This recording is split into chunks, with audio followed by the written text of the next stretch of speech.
They thought she was just another black woman they could push around. They didn't know she was one of the highest-ranking generals in the entire U.S. Army.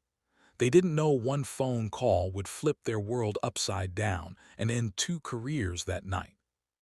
This is not a story about someone famous getting treated special. This is a story about how deep prejudice runs, even when the target has a title and a rank that should command respect from anyone. A black female general fresh from representing the United States at a NATO summit gets stopped, humiliated, and cuffed like she's some criminal. And the reason why? The same reason so many of us have heard too many times. We thought you looked suspicious. But what happened next turned that traffic stop into a career-ending mistake for the cops involved. Imagine this. You've been away for days, maybe weeks. You've sat in meeting after meeting, listening to world leaders talk about security, strategy, alliances. You've worn your uniform with pride. You've shaken hands with generals from other nations. You've defended your country on an international stage. You've earned respect everywhere you've gone. Now you're finally back on American soil. You're tired but proud. You just want to get home, eat something warm, maybe see your family. You're still in uniform, 4 silver stars on your shoulders, each one representing decades of discipline, sacrifice, and service. But as your car rolls through a quiet stretch of road, you see flashing blue and red lights in your rearview mirror. You think, okay, maybe it's nothing. Maybe it's just a routine stop. But deep down, you know, these stops don't always go the same way for people who look like you. The officer approaches, and before you can even explain, their tone is sharp. Their eyes are cold. They're not seeing a U.S. Army general. They're seeing a black woman behind the wheel, and in their mind, that's enough to treat you like a suspect. You hand them your ID, calmly explain who you are. They either don't believe you or don't care. The next thing you know, your hands are behind your back. You hear the cold click of the cuffs. This is the problem at the heart of the story. Even with the highest rank, even with the most impeccable service record, prejudice can strip it all away in seconds. This isn't just any soldier. This is a woman who's been in the Army for decades. She's served in overseas deployments. She's worked in war zones. She's commanded thousands of soldiers. She's one of the very few women, and even fewer black women, to ever make it to 4-star general. Getting there isn't about luck. It's about waking up before dawn, training until your body aches, studying military strategy until your eyes blur, and proving over and over again that you can lead under pressure. She's someone who's been trusted to make decisions that could affect the safety of entire nations. But none of that mattered that night on the side of the road. The lights flash. She pulls over. The officers walk up with that swagger, the kind you've seen before, the kind that says, "I'm in charge here." One stands by the window, the other hangs back with a hand near their holster. "License and registration." She hands it over. "What's your business out here tonight?" she explains. "I just returned from a NATO summit. I'm heading home." There's a pause, a look. One officer smirks like they've caught her in a lie. Then they ask her to step out of the car. She's confused, but she's disciplined. She follows orders.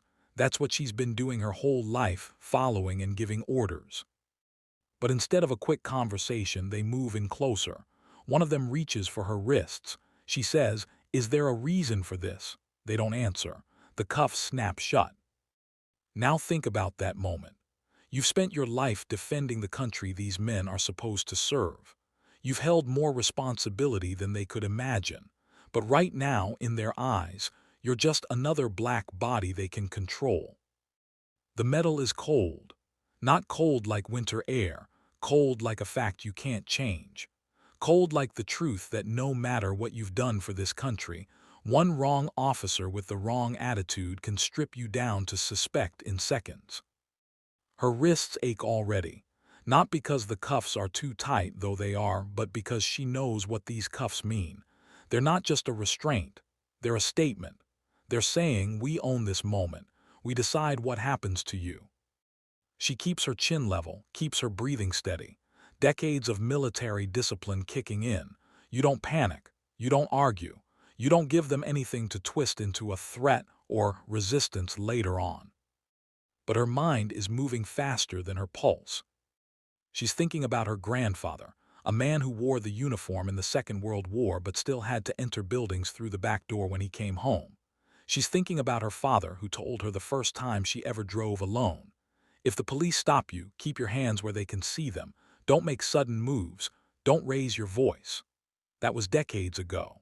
And here she is, a four-star general, still following the same rules black parents have been teaching their kids for generations. She knows the names, the ones etched into the national memory because they didn't make it home after a police encounter. And she knows the thousands more whose names never trended, never made headlines but still belong to someone's mother, father, brother, sister. She can't help thinking, if this can happen to me, how many times has it happened to them? The night air is thick.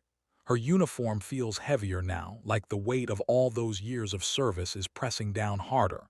She can feel the stars on her shoulders, not as symbols of power tonight, but as questions. Do these mean anything to them? Do they even see them? Or do they just see my skin? She remembers standing in front of NATO generals just 2 days ago, delivering a briefing on security protocols in high-risk zones. She had the room's full attention. Every word carried weight. Every glance toward her was filled with respect. Now, standing here on the side of the road, cuffed like a criminal, she's invisible in the way that only racism can make you invisible, where they see you and still don't really see you. A part of her wants to snap, to say, take these off me now, look up my name, you'll regret this. But she knows better. Power only matters when it's applied strategically. In this moment, she's in their theater and they've written the script, for now. The discipline that made her a general is the same discipline that keeps her from becoming another statistic. She listens, even when what she's hearing is disrespect disguised as procedure. She moves only when told to, even though every step grinds against her pride. In her head, she runs through the possible outcomes. They keep her here for hours, checking her information. They take her downtown, book her, make her spend the night in a cell. Or she finds the one way to flip this script fast. That last option is already forming in her mind, but she keeps her face neutral, like she's just another compliant detainee. She's been in situations where losing your temper means losing everything, and she's not about to lose this. Her eyes flick toward the patrol car. The other officer is leaning on the hood, pretending not to watch her, but she can feel his gaze. It's the look people give when they've already decided you're guilty. She thinks about her soldiers, the young women and men she's led. How many of them have dealt with this exact situation without the safety net she has? She remembers a conversation with one of her sergeants years ago, a black man in his 20s, who told her he drove to base on side streets to avoid police. She told him to be careful. Now she understands him in a whole new way. The cuffs dig in deeper when she shifts her wrists. She can't stop thinking about the symbolism. The U.S. Army teaches you to use handcuffs on enemies or suspects in combat zones. And here she is, a decorated officer, feeling them for the first time on home soil, not because she's a danger, but because of a false assumption. Every minute that passes feels longer, but she's not letting herself sink into anger. Not yet. Anger clouds judgment. Anger leads to mistakes. And in this moment, mistakes could cost her more than just time. She starts mentally cataloging every detail.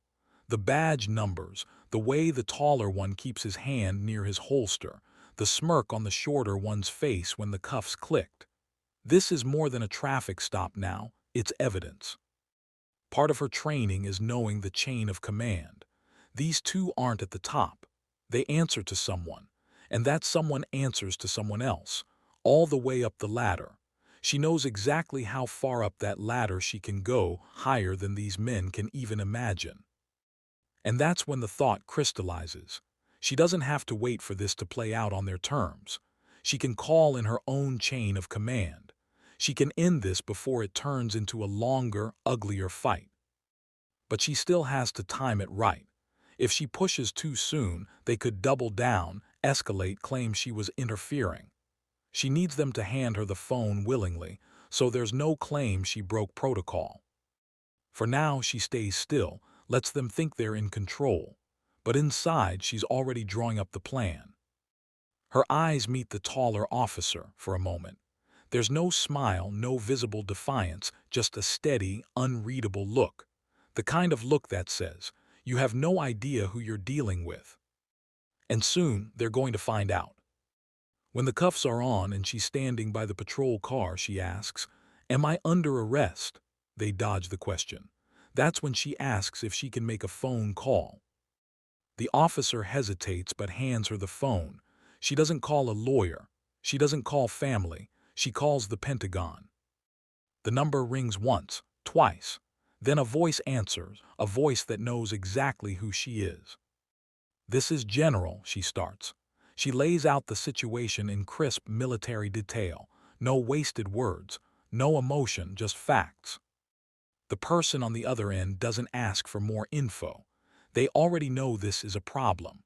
Within minutes, those officers' radios are buzzing. One officer's face changes. The arrogance drains away. The cuffs come off. Suddenly, they're stumbling over words, talking about misunderstandings and procedures. But it's too late. The Pentagon doesn't just forget a call like that. Internal Affairs is notified. Reports are filed. Names are taken. Those two cops don't know it yet, but their careers are over. Some people will hear this story and think, well, she only got justice because she had rank. And they're right, that's the point. A regular black woman in that same situation, no uniform, no stars, might still be in cuffs, might be sitting in a cell, might be explaining herself in court. That's the reality. This story is a reminder of two things. First, racism in policing isn't about ignorance, it's about attitude and power. And second, when someone with enough status pushes back, the system can move fast. The question is, why doesn't it move that fast for everyone? Picture her in the car after they've let her go. The engine's off. The night's quiet again except for the sound of her own breathing. She's still in uniform. The cuffs left red marks on her wrists. She stares straight ahead. She's thinking about the irony, spending your life defending a country that can still treat you like a threat because of your skin color. She knows those officers are done. She knows she's going home tonight. But she also knows thousands of people don't get that outcome. That thought hits harder than anything else. That night could have gone 100 different ways. It could have been another tragedy, another headline. Instead, it became a turning point, because one woman had the authority to demand accountability on the spot. Her story is more than just a shocking moment. It's a mirror held up to the system. It's proof that racism isn't stopped by medals or stars or titles. It's a warning.